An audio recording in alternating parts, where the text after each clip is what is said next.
Bom, pessoal, estou chegando trazendo mais informações para vocês. Eu sou Riobley Fagundes. Hoje são 24 de março de 2021. Na descrição do vídeo vocês vão encontrar o link para esta matéria. Justiça concede habeas corpus contra a tirania de prefeito do Rio Preto e declara lockdown é bizarro. Olha só, estado de sítio. Bom, vamos à matéria? Se inscreve aí, aperta o sininho das notificações para receber todos os nossos vídeos, comenta, compartilha, deixa o seu like, seu dislike. Na descrição do vídeo tem chave Pix e conta bancária. Se você ainda não é colaborador do nosso canal, assista o último link e seja um colaborador. Tem o seu nome na descrição do vídeo. Domingo que vem às 21 horas a nossa live política e eu espero por você. Olha lá, gente, presta atenção. O desembargador Souza Meirelles, da 12ª Câmara de Direito Público do Tribunal de Justiça de São Paulo, detonou o decreto municipal de lockdown implantado pelo prefeito de São José do Rio Preto, São Paulo, Edinho Araújo. De fato, uma série de decisões absurdas que violentam a nossa Constituição e denotam uma inaceitável tirania por parte do gestor municipal, a exemplo do que vem ocorrendo em diversos municípios do país. Felizmente, algumas autoridades começam a tomar medidas contra essas arbitrariedades. O advogado, autor da ação, sustentou que o decreto restringia sua liberdade de locomoção. Para o desembargador, o prefeito é absolutamente incompetente para suspender ou negar as garantias e os direitos fundamentais previstos na Constituição Federal e ainda aplicar quaisquer penalidades. Se é certo que os municípios detêm poderes concorrentes para enfrentar a tragédia sanitária que vivenciamos, inconfutável é que deve fazê-lo em confinamento a medidas de natureza estritamente sanitária, não se podendo consentir que aos prefeitos sejam delegados poderes constitucionais. Muito menos, e aqui bate o ponto, para suprimir franquias liberais historicamente conquistadas às duras penas na marcha ascendente da civilização, muito menos por meio de simples decreto, pontuou o magistrado. O desembargador sustentou ainda que medidas como a restrição da circulação em vias públicas e o toque de recolher fogem ao espectro do peculiar interesse do município e não poderiam ter sido adotadas pela Prefeitura de São José do Rio Preto, configurando evidente constrangimento ao impetrante do HC preventivo. As medidas emergenciais adotadas para conter a disseminação do temível vírus, a despeito do estado de necessidade nacional, não se delineiam providas de força política e legitimidade científica para revogar nem suspender os preceitos fundamentais indelevelmente grafados na Sexta Carta Republicana, completou. Souza Meirelles chamou o decreto de São José do Rio Preto de bizarro, estado de sítio municipal, e disse que a liberdade de locomoção é um direito absoluto que não pode ser flexibilizado. Assim, concedeu o HC preventivo para garantir ao impetrante a liberdade plena de locomoção nos limites territoriais do município sem incorrer em penalidades.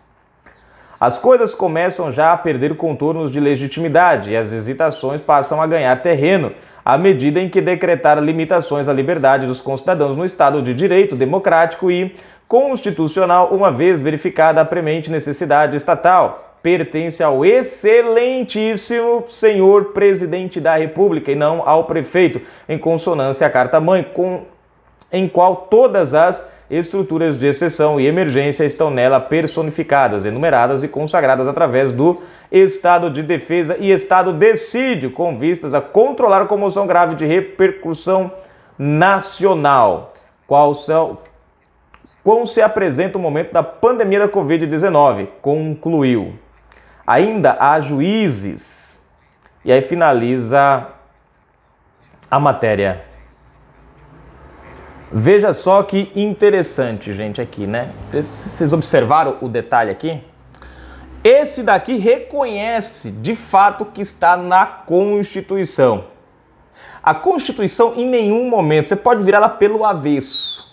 Você não vai encontrar nenhuma vez lá escrito que qualquer prefeito ou governador tem o poder de aplicar toque de recolher ou restringir direitos principalmente os direitos que estão ali no artigo 5º da Constituição. Você não vai encontrar em nenhum lugar da Constituição dizendo que eles podem.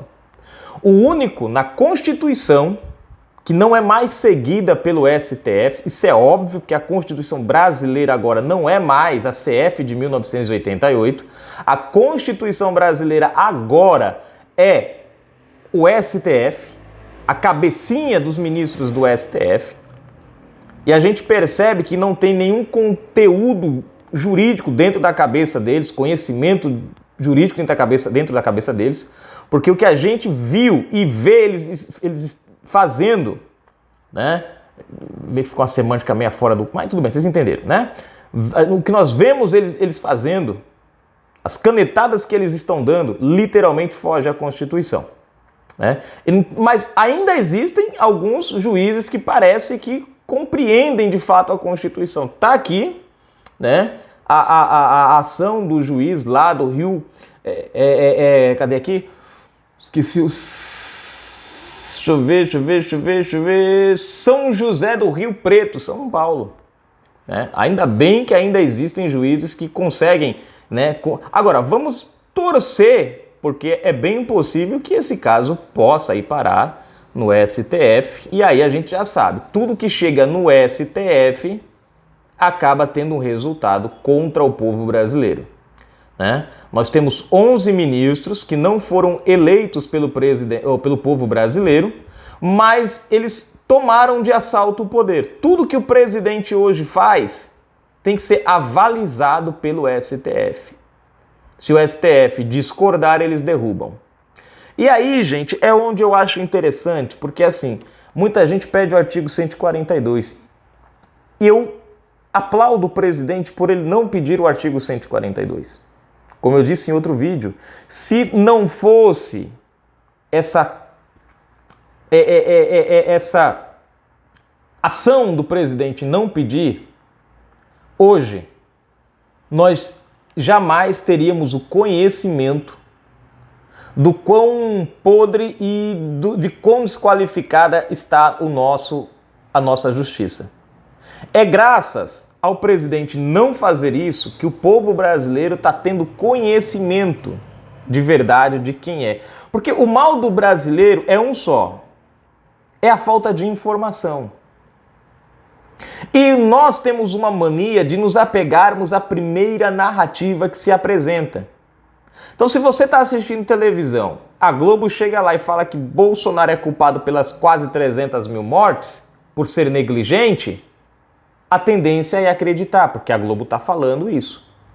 Mas quando você conhece o mecanismo, quando você conhece os fatos, está por dentro do que está acontecendo, tem as informações da fonte, e quando você vê a Globo dizendo que Bolsonaro é responsável pelas quase 300 mil mortes, aí você se pergunta, como Bolsonaro pode ser responsável se o STF proibiu o governo federal de intervir na questão da Covid? Como Bolsonaro pode ser responsável por essas 300 mil mortes se são os governadores e prefeitos quem estão aplicando as medidas sanitárias que estão levando o povo à morte? Como pode ser o presidente Bolsonaro responsável por essas 300 mil mortes se são os governadores que estão envolvidos no maior esquema de corrupção da nossa pandemia, que é o Covidão, aplicando apenas 1/3 de mais de 400 bilhões que foram, só 1/3 eles aplicaram na saúde, sumindo com o resto. Como é que a gente pode culpar o presidente Bolsonaro? Quando a Globo diz que Bolsonaro é o culpado pelas 300 e quase 300 mil mortes, a gente faz uma pergunta. Governo federal fez hospitais de campanha com 10 milhões, governadores fez os mesmos hospitais de campanha, até alguns com menos qualidade, por 50, 60 milhões. Governo federal comprou respiradores por 22 e 30 mil reais. Governadores e prefeitos compraram os mesmos respiradores. Em alguns casos nunca chegaram, ou chegaram defeituosos, ou até mesmo os que chegaram não serviam para a Covid-19, mas mesmo assim pagaram entre 80 mil e 230 mil reais. Como é que Bolsonaro pode ser o culpado? Porque você... Vocês estão entendendo? O mal do brasileiro é a falta de informação. Quando a gente tem a informação, a gente começa a entender o jogo. Temos que aprender a não nos apegar à narrativa. Quando você vê uma notícia, aprenda a procurar saber se a notícia é verdadeira ou não. Não acredite em tudo que você lê e não acredite em tudo que você assiste, vê na televisão. Eu sempre falo, até aqui no canal, tudo que eu falo aqui, pesquisa. O que eu falar aqui, pesquisa. Não acredite cegamente em mim, não. Vai lá e pesquisa para ver se eu estou falando corretamente. Isso vale para tudo, gente. Nós não podemos acreditar cegamente nessa turma. Tá aí, gente. Aí a gente está vendo o que está acontecendo no Brasil. O Brasil indo de ladeira abaixo. O que o PT tentou fazer durante os 14 anos, os governadores aproveitaram junto com o prefeito e o STF essa pandemia e estão fazendo agora, aproveitaram esse momento em que o povo brasileiro está suscetível ao domínio, porque a verdade é essa, eles impõem e a gente acaba obedecendo nesse momento de pandemia, tem muita gente assustada.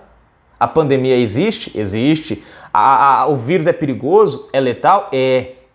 A pergunta que eu faço é, será que tudo isso é na proporção que a mídia está colocando? E a resposta, no meu ponto de vista, não. Só para vocês terem uma ideia, gente. Você sabe quantas pessoas morreram no período? Eu estava vendo o Alexandre Garcia, ele trazendo os dados ontem. Você sabe quantas pessoas morreram de problemas respiratórios, normais, sem ter nada a ver com Covid-19? Pessoas que nem foram infectadas. Entre março de 2020 e março de 2021, você sabe quantas pessoas morreram? Quase 400 mil pessoas morreram por problemas respiratórios, sem ter nada a ver com a Covid-19. Eu estava vendo ontem à noite o Alexandre Garcia falando. Quantas publicações vocês viram preocupadas com essas vidas que morreram? Mais de quase 400 mil. Muito mais do que as que foram mortas pela Covid-19. Mas a mídia só fala da Covid-19.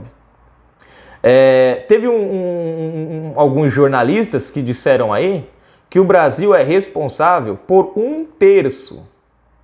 Presta atenção. Que o Brasil é responsável por 1/3 de toda a mortalidade pela Covid-19 no mundo, gente. E tem gente que acredita. O pior de tudo é que o cara lê e não pesquisa, gente. Em dados exatos, o Brasil hoje soma o total de 11%.